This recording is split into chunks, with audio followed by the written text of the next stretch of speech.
The final goal of the 5R strategy being to enable internally displaced persons to become self-reliant members of society. It was a matter of utmost importance to ensure the adequate supply of water. Before long, tanks were reconstructed and thousands of water pumps provided for the small family farms in the remote areas, so that they too could start and maintain their own independent food production.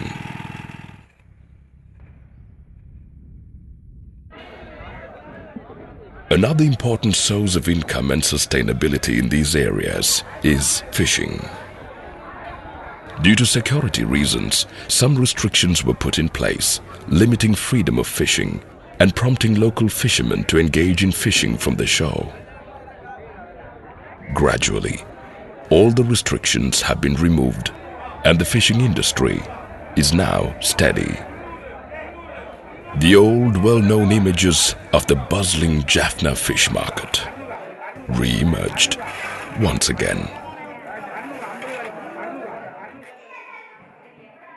Well aware that no progress and prosperity is possible without a stable and accessible to all education system, the government of Sri Lanka has made it its priority to embark promptly into the restoration of damaged schools, as well as building and providing for new ones.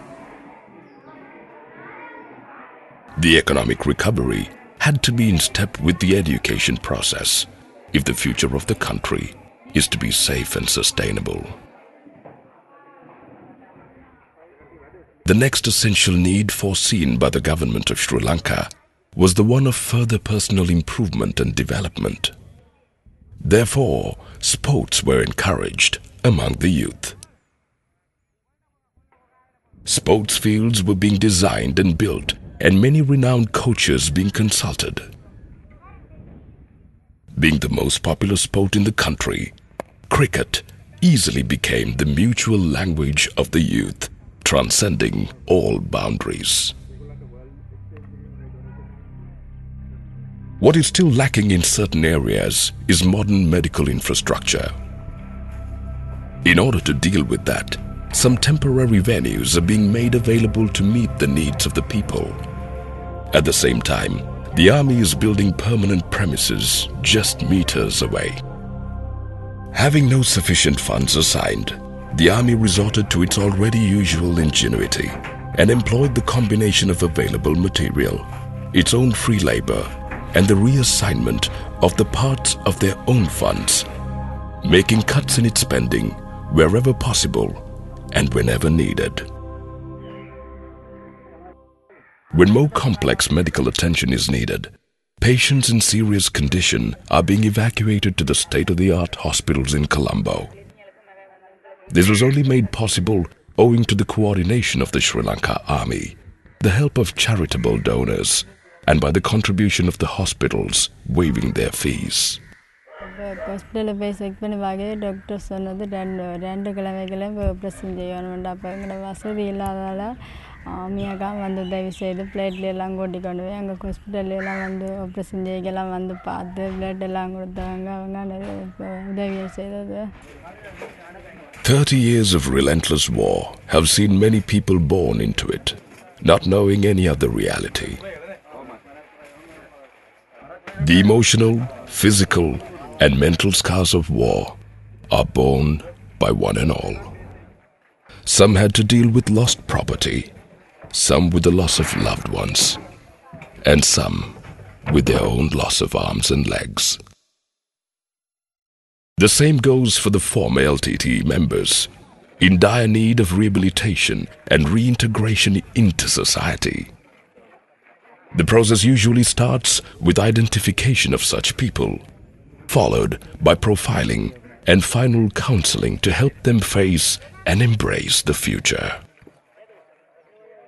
Most former LTT cadres had no professional training whatsoever. They were born into an environment of conflict, where they were given weapons instead of pencils or cricket bats.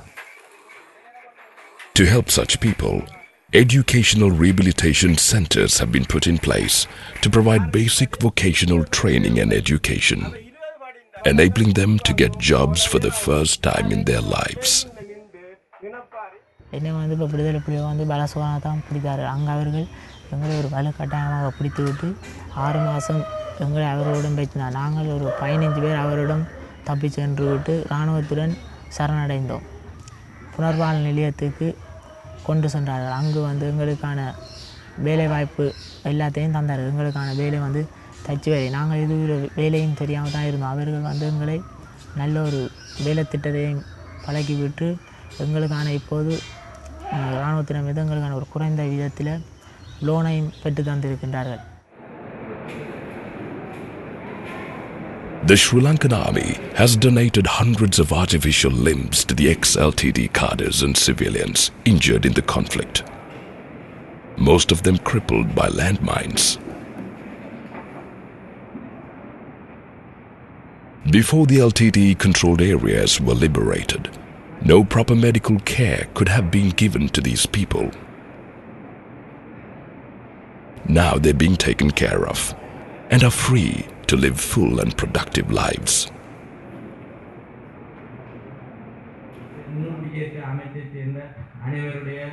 With minefields being cleared, many houses rebuilt, schools and medical care provided, and means of sustainable income ensured, the time has come for the last of the internally displaced persons to go home. This group is one of the very last batches leaving the IDP camp to resume their lives. This is the moment these people have been waiting for, with such a great yearning.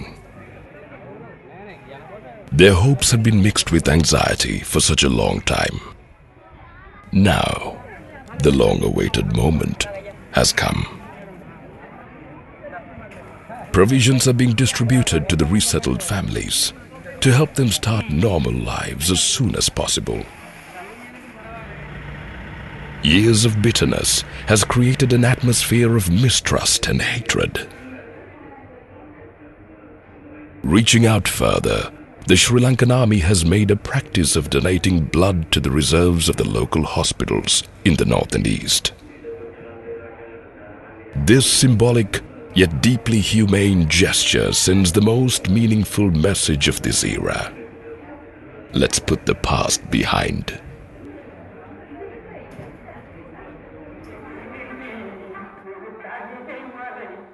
As an act of recognition of the efforts and goodwill, a local Tamil temple performs a puja for the members of the Sri Lankan Army.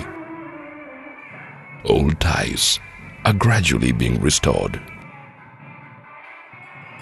People of different religions are talking to each other again, aware that their human relations, being now right, is the only true peace. The new world is growing in Sri Lanka, lush, beautiful, and life-giving. Like so many trees of this paradise island, their branches shall never fight among themselves again. One flag is once again flying for all Sri Lankans, promising and safeguarding the long-awaited peace, reminding us also that peace is not something you wish for. It is something you do, something you are, and something you give.